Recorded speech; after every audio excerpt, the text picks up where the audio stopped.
Welcome back to Collin County Life with Angie and Brent. And in this episode, we're going to have a special interview with the North Texas Municipal Water District.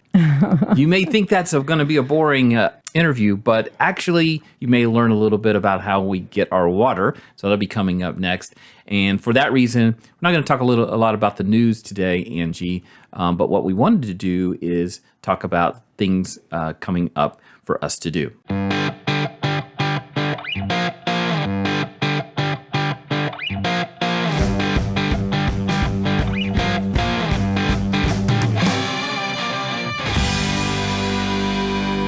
And now that it's summer, I have a couple of things that are like always available. Okay. So one thing that I found was, did you know that Frisco has a monster mini golf?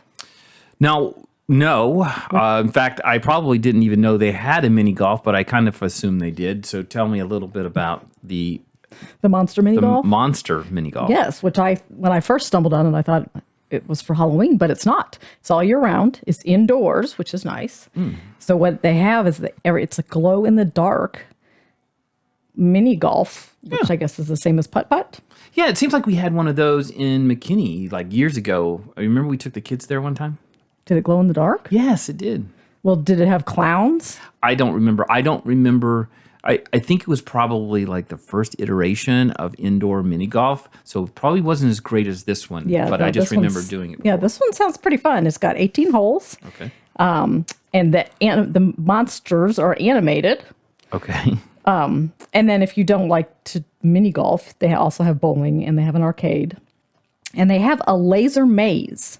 So it's not laser tag. It's a maze with laser lines. Gotcha. And then different special effects. So it's located at 2595 Preston Road. Okay. So that's over there near the mall in Frisco, right? Yeah, I think so. So that sounds like fun. I mean, if I had little kids. Yeah, the only question I have is about the animated characters or monsters, because I'm wondering if they're like the old Chuck E. Cheese stage animations. Well, no. Based on what I saw online, no, they're like glow-in-the-dark clowns. Okay. Which could be kind of scary, but maybe not. I don't know. But it sounds like something interesting to check out. Yeah, so maybe check interesting just to see how the kids react. Right. Yeah. Yes. Right. Yes. Okay. Also coming up in McKinney, this is on Saturday, June 19th, is date night at the Herd. Okay. So it's for 21 and over only. You have to get tickets. They're $20 a person. And they have food trucks. They have live music. They have a cash bar. And so it's live music and dancing in the amphitheater at the Herd. Oh, cool. So I thought that sounded like So fun. that's over, for people who are interested, that's over off of Country Club Drive, east of McKinney. Correct. Right? Yes. Beautiful area out there. Yep. And let's see. Lastly, since school is out, I was kind of trying to find some free, fun things to do with your kids during the day in case you're bored out of your mind, or they're bored out of their minds and then driving you out of your mind. Right. Hope Park. And this is a park. It's in Frisco, but it kind of borders McKinney. The address is 8000 East McKinney Road. And this park, been there before on field trips. And it's a huge park. It's fully gated, and there's only one way in to the park. So your kids are, not going to escape out another gate. They have all kinds of different interactive play equipment. They have swings. Wow. And then next to it. Wait a minute. Is a swing considered an interactive play equipment now? What's the deal on that? Well, I toss out swings because you don't always see swings on playgrounds anymore. Is that right? Yeah, because, they're not safe. Is that But falling off the top of a jungle gym, now that is safe. Yeah, but yeah. So anyway, they have some throwback swings. They have seesaws, that kind of thing. And then next to it is a splash pad. So when they get all hot and sweaty, you can go rinse them off in the splash pad. Wow, that sounds like a lot of fun. But I'm really disappointed that kids don't have more access to teeter-totters or seesaws. I know. Yep. I know. Well, you know what? You'd hate for your kid to have to get injured playing. Okay, anything else? That's all I have right now. I am going to create a list and post it on the Facebook page of some summer camps. All right. Well, that sounds fun. And I think there's also some vacation Bible schools coming up here too, right? I'm sure that there is, yes. We can probably list those on around the county because I know kids like to go to those during the summer. Yep, absolutely. And let's just pray it stops raining so we can get out and do some things, right? Yeah, the and rain's crazy. Because for those folks that don't know, we are planning to do a video series on some historic sites around McKinney, including cemeteries. Yes. But Ooh, did you hear that thunder? I did hear was that. Timely. I'm kind of getting used to the thunder now. So, but we can't do that when it's raining. So we're kind of hoping that it'll stop raining for a minute so that we can get out with the camera and do some of those things. All right. So next up, we have Helen Dulac and Jeff Makito from the North Texas Municipal Water District. And they're going to talk to us a little bit about how Texans get their water. So since we have so many people moving in from other areas, I think it's interesting for them to find out, how we do that. How do we get water to all this growing population? And by the way, we're going to be getting it from a new lake. they're going to be, yes. And so they're going to talk a little bit about how they did that and how you build a new lake. Yeah. So that's kind of cool. So, all right, let's talk to Helen and Jeff. We're glad to have Helen and Jeff on with us here at Collin County Live to talk about the North Texas Water District. North Texas Municipal Water District, something that probably doesn't pop into our minds every day, but it certainly affects us every day. Would you guys agree with that? Yes, definitely. Yeah, it has a big impact. 100%. Right. Can you briefly explain what the North Texas Municipal Water District is? A lot to say, but what is it and what is it responsible for? How does it impact our lives? Well, thank you, Michael. I want to thank you for having us on and this opportunity to talk to you and your listeners about the North Texas Municipal Water District. So the district provides water, wastewater, and solid waste services to millions of North Texans in a cost-effective manner. We do this by operating 6 water treatment plants, 13 wastewater treatment plants, 3 transfer stations, and a landfill. So that means we provide water to over 1.8 million people who live in 80 communities in 10 counties across 2,200 square miles. Wow, that's a lot of area. It sure is. And how we do that is that we take water from a reservoir lake, we clean and treat it, and then we deliver it to cities and utility districts. Those cities and utility districts then distribute the water directly to their customers, which includes homes, businesses, schools, churches, and more. Wow. So yeah, explain a little bit about, where water comes from. And before you do that, let me frame this up. So when I've lived all over the world, right? In all different areas of the world, produce water. They don't produce water, provide water in different ways, right? So when I first moved to Texas, I thought Texas was this dry desert. And I still remember when I first flew in, there was all of these lakes, big lakes everywhere. And someone told me that the reason for that is for water. Those are water reservoirs. So where does our water come from? And should we panic that we're going to run out of water? Well, you are absolutely right that our water does come from special lakes called reservoirs. These were our man-made lakes. So the primary source of drinking water for this area is Lavon Lake. But we also get water from other lakes, including Texoma, Jim Chapman, Tawakoni, and the East Fork Reuse Project, which you can visit at the John Bunker Sands Wetland Center. And the Wetland Center is a 2,000-acre wetland that naturally filters treated wastewater for reuse. Wow. So knowing that, so like when we go to the lake, I think maybe people don't realize that we're drinking that water that we're playing in, right? So how do we ensure that we always have, clean, fresh water in our homes? I am so glad you asked this question because there's lots of things that each of us can do to make sure that we have plenty of clean water now and in the future. First, start by conserving water. Conserving water helps extend our water supplies during times of drought. It's also critical to meet our future water demands because the population in our service area is expected to more than double in the next 50 years. And when we all act together, water conservation and reuse can supply nearly 1/4 of our future water needs. So start by saving water indoors, fix leaks. A leaking toilet can waste up to 200 gallons of water per day. Wow. Also, wash full loads of clothes, take shorter showers, turn off the water when you shave, wash your hands and brush your teeth. But the majority of our water use is outside in our landscape. You can have a green, healthy lawn by watering before 10 a.m. and after 6 p.m. so you don't lose water to evaporation. You want that water to soak into the ground and not be lost in the air. So to help you with that, we have a free app that takes the guesswork out of watering. Wow. It gives you lawn watering advice from local weather station data. You can sign up at watermyyard.org. That's watermyyard.org. And if you live in Frisco, sign up for Frisco WaterWise. Wow, that is good information to have. Now, I will say, it seems like we haven't run our irrigation in 3 years, to be quite honest with you. We've had some really wet summers, it seems like. So And that's what we need people to realize is that, you can automatically set your sprinkler to go off, but you don't have to. You know what? That controller has an off button. That's So right. like what you're doing, hit that off button in times like this when we're getting plenty of rainfall so that water can be used for firefighting, hospitals and schools, and not on grass that doesn't need it. So you talked about population growth. Jeff, I think this question goes to you. In the time that I've been in Texas, almost 30 years, I didn't recognize that we were building any more reservoirs until recently. So how is it decided when one of these new reservoirs is going to be built? So let me take a step back and answer something else you mentioned when you said you flew in and you saw these giant bodies of water in the state. Texas only has one natural lake. That's what I heard. Lake, and that's on the eastern border with Louisiana. So every other lake reservoir in the state was man-made. Wow. And that's how a good chunk of the state gets their water. Now, there's some other things, aquifers in West Texas that are used, reuse, as Helen mentioned.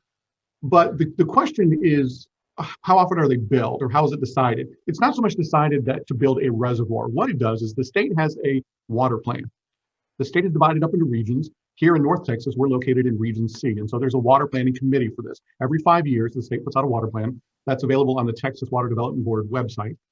2017 was the last plan that's out there that has been approved. And that lists different possible sources of water for areas across the state. So the North Texas Municipal Water District has a water plan that says, here's where we recommend that we get water from in the future. And here's some alternative strategies to that. And as a water district, as a water supplier, we have rights to a certain amount of water.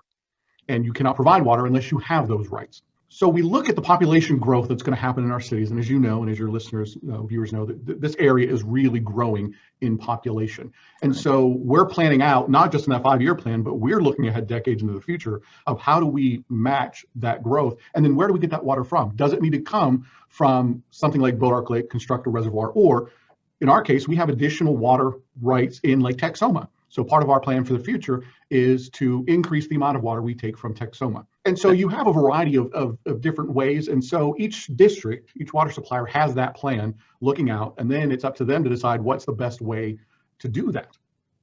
And so that really determines kind of what your strategy is as to where you're going to get that water from next. And in our case, Ark Lake, really planning and everything started for it back in about 2003. Yeah, that's what I was going to ask you. I was going to ask you about Ark Lake specifically. That was something we talked about on a recent episode, which I think alerted to you guys to what we were doing. So that one is up in the Northeast. So tell us a little bit about how that project got started and how long it's taken to get here. Right. Ark Lake has actually been in the state water plan for decades. Wow. It was decided back in 2003 that that's really what we were going to pursue. And so we at that time began planning for it. We sent in our application to be able to build the lake in about 2006. And it took us 12 years to get the final permit. And that was in February of 2018 that we received the final permit we needed in order to begin construction, because there are state permits, there are federal permits. As I mentioned, they need to check to make sure you have the rights to water in that area. And so it has been a long process to get where we are now. I can't imagine with all the land that would take up, all the things that would touch, how many people have to check off on that project before you get started. So now I understand that it's near or at completion, and now the lake is filling in. So how long will that take, and how long will it be before we actually get water from that reservoir? We still have construction that's ongoing. As you mentioned, the lake is filling. We began what legally they call impounding water on April 14th. So we started capturing water in the lake. And what happens is there's a raw water intake structure, sits inside of the lake. It's 110 feet tall. And it actually pulls the water into it, sends it through pipes to the pump station to send it then to be treated before it's sent to our end users or to our cities. And so the lake is filling right now. And how long that will take is really up to Mother Nature, because it depends on rain in the watershed. The Ark Lake watershed is about 326 square miles, mostly in Fannin County, but a little bit in Grayson County as well. So any rainfall that happens in that area will end up in the lake. Additionally, there are two main creeks, Ark Creek and Honey Grove Creek, that flow into that as well. But even though the lake's filling, we still have construction going on. In fact, we don't expect construction around the lake to finish until the end of this year. Additionally, we have construction going on the new treatment plant we're building outside of Leonard, on the west side of the city of Leonard in Fannin County. And we are currently still putting in pipe between Leonard and our regional connection point in McKinney.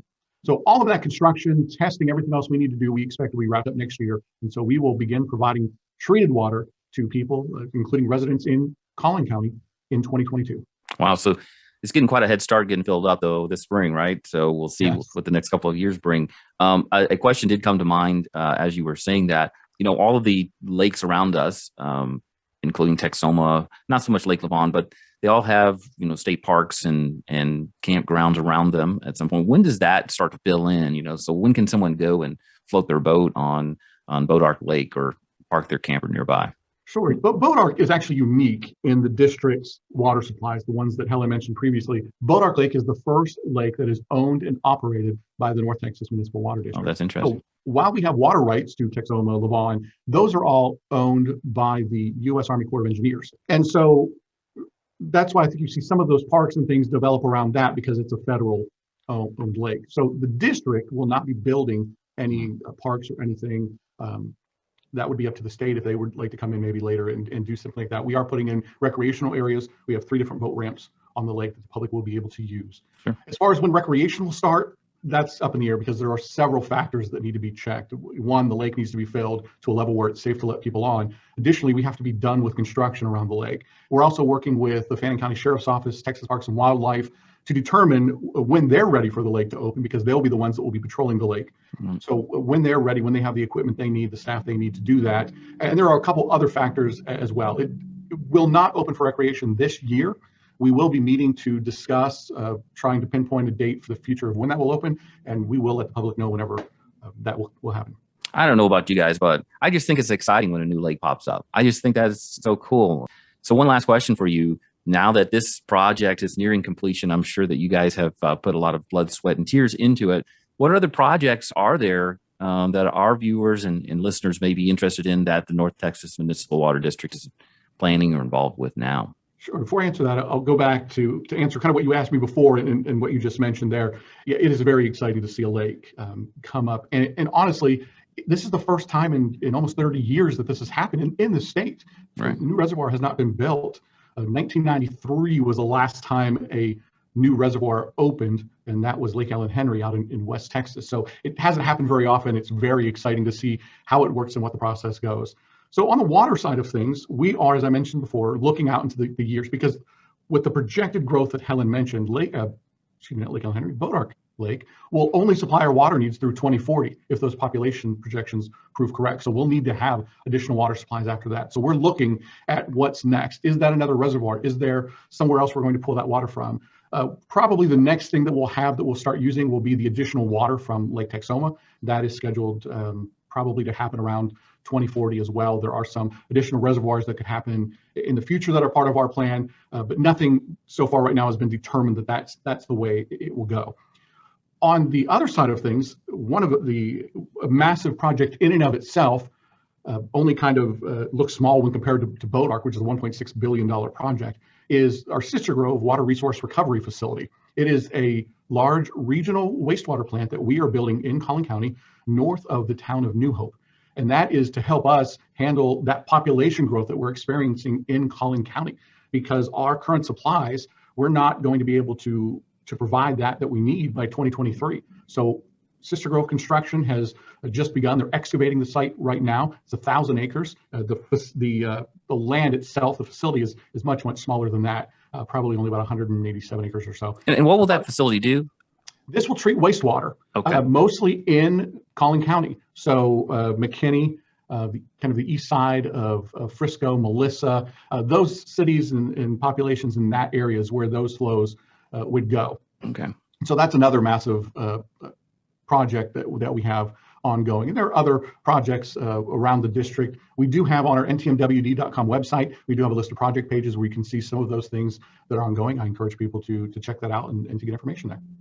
Well, Jeff, Helen, it has been great and informative to have you on Collin County Live today. And hopefully our listeners learn some new things, that water just doesn't come up out of the ground, that there's actually people like you that are thinking about where our water is coming all the way to 2040.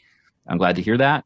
And maybe it'll help us respect a little bit of the work that's being done to bring that water to our faucet. We're talking about the place where everyone wants to live. Plano, Frisco, Allen, and McKinney. This is Collin County Live with Brent and Angie.